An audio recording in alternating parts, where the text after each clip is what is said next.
How's it going, guys? It's Eclipse here and welcome to the brand new tank on World of Tanks. It is the Chieftain 120, and if you watched yesterday's news video as of the recording and publishing this video, then yes, you will have seen the initial review of the tank. But in today's video we're going to be playing it live. We're going to see whether or not this tank is as I expected, being fairly decent and having all of the benefits of being a fast chieftain with higher alpha damage than you'd see in the World War II mode. Of course, it is basically the World War II chieftain, so there's nothing massively different in terms of the layout of the tank, in terms of the visuals of the vehicle. It's pretty much the same, but we're going to cover it in today's video. What do you want to set it up with? Well, first off, we did set it up with advanced loader, so we can increase the damage per minute, because if you look in here at the statistics of the vehicle, you've got 5,200 damage per minute, which is really nice.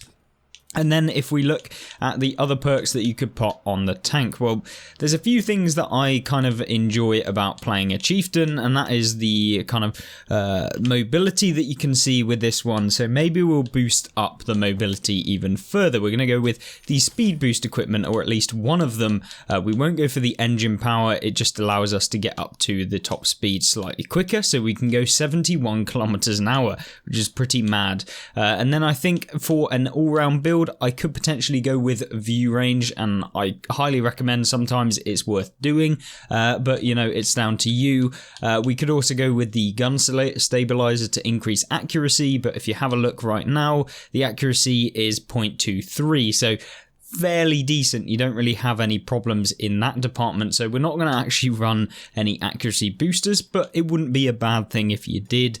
And then we'll go with improved ventilation. You could also go with the advanced optics, advanced concealment, depends how you want to play the tank. You could also go with the further speed boost equipment, but yeah, we're going to go for a more all-round build, and we're going to see whether or not this tank is any good. I'm not saying that the gameplay in today's video is going to be outstanding, as I am playing live. It is going to be my first couple of games that we'll be having, the first 2 games. You know, it could be bad, but at least we'll get a feel for the tank, and of course, depending on whether you guys should really go out and purchase this tank, since it is nearly 12,000, well, nearly 13,000 gold, which if we had a look at how much that would be, if you're looking at buying it, you're probably looking in the region of about, what, £40 for this tank, so very expensive for the base version. So let's jump into the first gameplay and see how well this tank actually plays, whether it's worth picking up. And of course, if you've actually jumped in the tank, I'm highly interested to see what you guys think about the Chieftain 120. Have you come up against it? Do you find it overpowered? Is it on a level with the FE4211, which is the alternate heavy tank that you can choose at Era 2, because this is an Era 2 vehicle, and yeah, it'd be interesting to see what you guys think. So the first thing that we did actually manage to get, or at least map, as you saw at the very beginning of this video, is Tietval Ridge, and this is a map that I really enjoy playing. I feel like it's got a little bit of everything for anyone that decides to play World of Tanks, and so yeah, it's kind of going to be a decent one for us to play, at least hopefully. And you can see here straight away the speed of the tank. It feels very maneuverable compared to some of the other vehicles, and of course you can maintain that speed pretty well using the engine power. You can see up to 70 kilometers an hour in the Chieftain, which you've probably never seen if you've played the World War II version, since I think it's topped at about 45 kilometers an hour, I think, is like the maximum speed. You saw that there's a light tank over there. He's just been spotted. But yeah, not a bad tank at all, and it genuinely has really nice view range for a heavy. Nothing like beyond outrageous, but you can certainly rely upon being able to spot a few opponents at least potentially. So you can basically get both assistance and actual damage using this tank. You got 530 alpha damage as well, which is really, really nice. You don't often get such high alpha with such a good reload, and that's really where the damage per minute of this vehicle is going to come into effect. So fingers crossed we'll actually be able to hit something. Now, the light tank on the enemy team is indeed just spotting us every single time we poke, and it's kind of a difficult one to reliably pen, so I think it might be time for us to actually leave this flank, go somewhere else, since we're going to be stuck here just getting perma spotted by the light tank. Of course, in World of Tanks, if you are getting permanently spotted, or a location just isn't working a whole lot, then of course the best thing to do is just leave or try something else, or just don't be silly and try and like YOLO in, because of course when you have tank destroyers on the enemy team that could quite easily farm you up, the last thing you want is to be getting farmed by vehicles that you can't detect. The view range, we haven't gone with the perk to, or at least we haven't gone with the kind of boosts to view range that you can get from equipment, as you saw,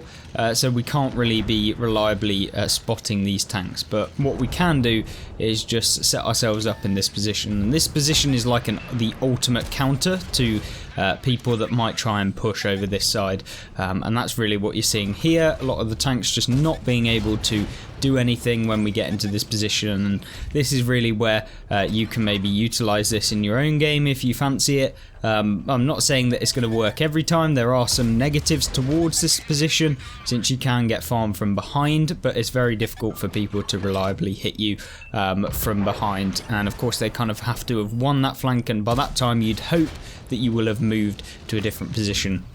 But in doing this position, we're going to have to expose ourselves a little bit more to be able to get some reliable shots.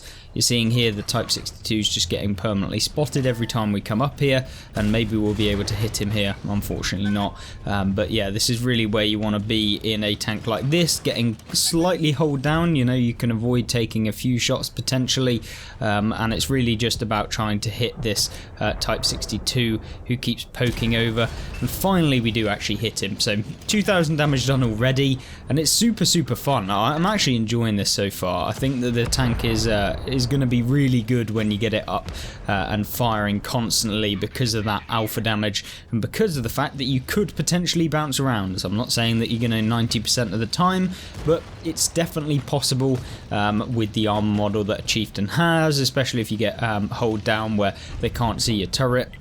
But you know, that is another ball game, and in doing that you're going to have to find some interesting positions. Maybe you guys are actually more well versed to seeing what kind of positions work the best when playing in a hold down tank on Cold War. I'm saying that the turret of this tank will probably get penned quite easily, even with the turret armor that a chieftain has, so just be aware that, you know, it's probably not going to work all of the time, so you just have to bear that in mind. Now the enemy Type 62 has actually pulled out, and we're going to be able to launch a shell into him. So really nice, and of course we're getting to that stage in the battle where it appears like we are probably going to win, so it might be time for us to maybe push forward and get into this position where we can try and find a shell on the Type 62, which we do, which is really nice. But remember, you have to expose yourself to those people over there, which is not ideal whatsoever. Should be aiming for the cupolas. Don't know why I kind of tried to YOLO aim that. Of course it wasn't going to work. And now it's time to focus back on that side. Looks like their team are starting to get farmed by basically our entire team, so that's always nice, and we can shut down this TR-580. So far, not a bad game whatsoever. I mean, we've certainly been able to farm up. You can see here a Magash on the enemy team who's still camping in base, which I'm not that surprised about. But yeah, we should probably push forward and try and find ourselves a nice game. I'm not going to say that this is going to be an outrageous one. There's only 4 tanks on the enemy team left. Appears like we've just ruffle stomped them, but you can see in a short period of time, since we haven't actually been firing that long, you can pick up quite a lot of damage quite easily. There's no real kind of negative to playing this vehicle. Now I know that there's an on-toss that's behind us, or at least, yep, there he is. We can place around on the move because the accuracy is really nice with this vehicle. Maybe we can even track this guy. I should have realised that I could have hit that guy anyway. And we can now go for the Magash 6B Galbatash, and he is trying to push up. Unfortunately for us, not managing to pen, but hopefully we can get hold down over here and avoid taking any more shells, getting the delay from the server, and maybe we'll be able to track this guy, which we do, which is nice, get an extra 1,000 assist, which is good, and then we'll see the turret armor of this tank. Maybe not. Apparently the guy just gets removed by the M60A2. I believe that is the the Starship or something like that. Wargaming have coined it. I don't know. It's the like just a derp M60.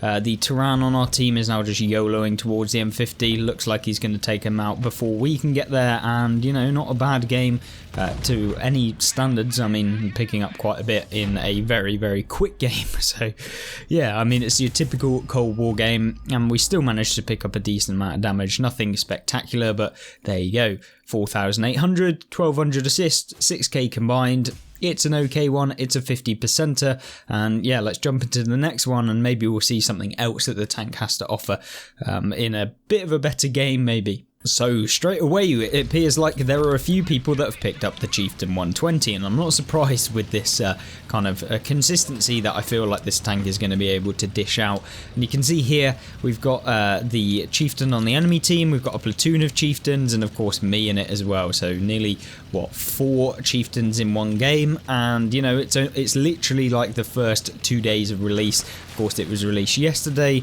and you could have picked it up, but straight away, yeah, looking quite good in terms of the numbers. You can see here getting into an early position. We may take a hit, I'm not entirely sure. But of course we can spot using the view range of the tank, so that's not really a problem.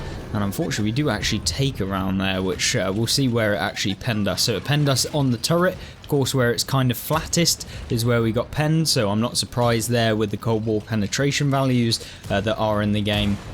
So yeah, you can definitely not have the turret like you would on the World War II version, just because of those sheer base penetration values being much higher on this version of World of Tanks console. Now, hopefully we don't take another one, it's entirely possible, but at least we're getting some spotting on the FE4211. Now then, what do I think that this vehicle, do I think that it's actually going to be worth it? I mean, for me personally, spending £40 on one singular tank that is on Cold War is probably not worth it. I would never really recommend spending £40 on one tank anyway. So yeah, I definitely think that you should probably save your money if you're thinking about purchasing this tank. Remember that this tank also gets the HESH rounds that a lot of vehicles in Cold War don't get, and they're actually fairly decent HESH rounds as well. They're not absolutely terrible. You have, I believe, 280mm of pen with the HESH rounds, which is very, very nice. Like, considering a lot of the vehicles at this will have basically HE rounds, which are just not good at all. So the fact that this one actually gets the HESH rounds, really, really nice. And you can see here, hopefully, being able to hit this T-55 Enigma who's out in the open. Not currently happening, but there we go. At least we hit him for the first time. Maybe we'll get another off before he reloads, and we do, but unfortunately it doesn't actually manage to pen, because of course when you're trying to aim, there you go. So 2,000 damage done already. You can see, like, once again, the damage just seems to rack up in this vehicle compared to some of the others. Don't manage to pen the Leopard somehow, but yeah, maybe we can get another one off into him. We do, lovely. And it's so easy to grind down the hit points of a lot of the vehicles.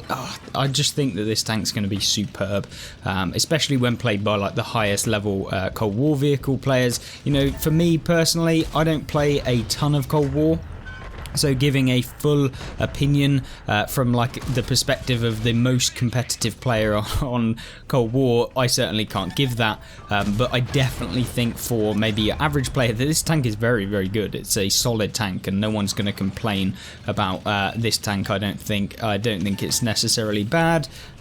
So yeah, I think that this is a good one. You can see here quite easily picking up 4,000 damage in this one as well, so looking like this might be a better game.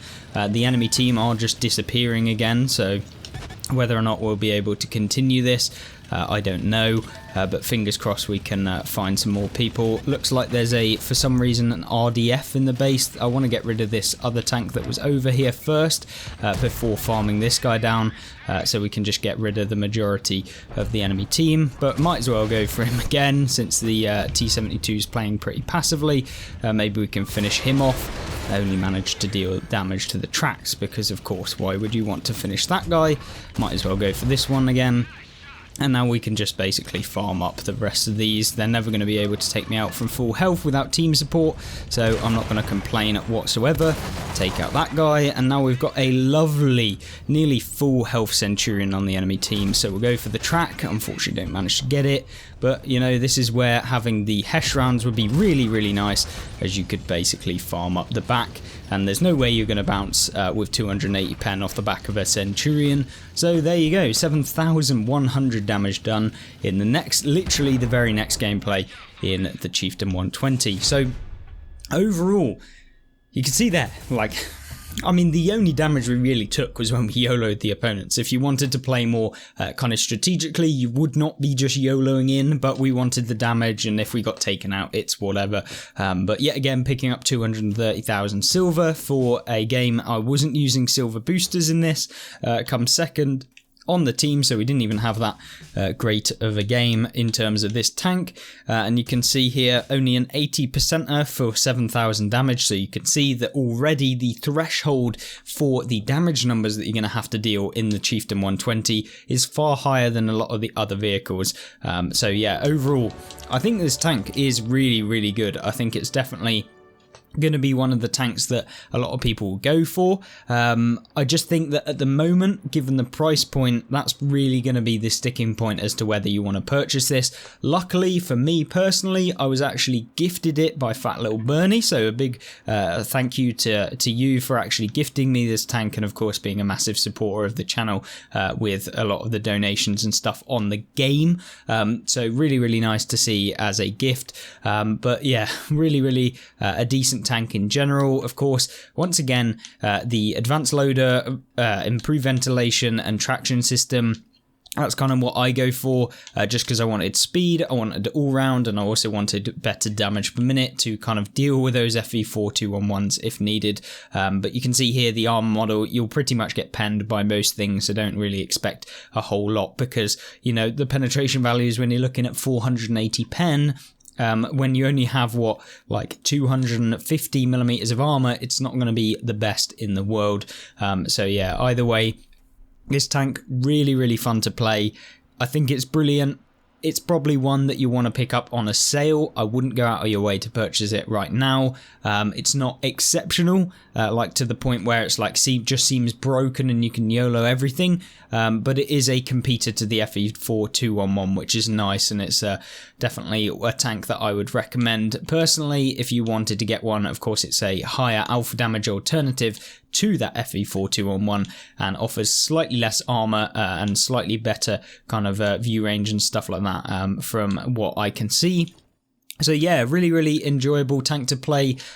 So yeah, hopefully you guys did enjoy this video. It was a kind of quite a rush one. I mean, it was fairly short at the same time, since we were literally playing the tank and playing it live. So first two games, really decent ones, picking up a decent amount of silver in both of them. So yeah, overall, thumbs up from me. Thank you, Wargaming, for actually releasing a, from what I can gather, fairly well balanced tank. Thank you very much for watching. Hopefully you'll join me back, and if you haven't already, go and check out the news article that covers all of the free tanks that you can pick up within the game that are within the season's task, and all of the extra bonuses that you can kind of take advantage of in the next coming weeks. So thank you once again, and I'll see you in the next one. Goodbye.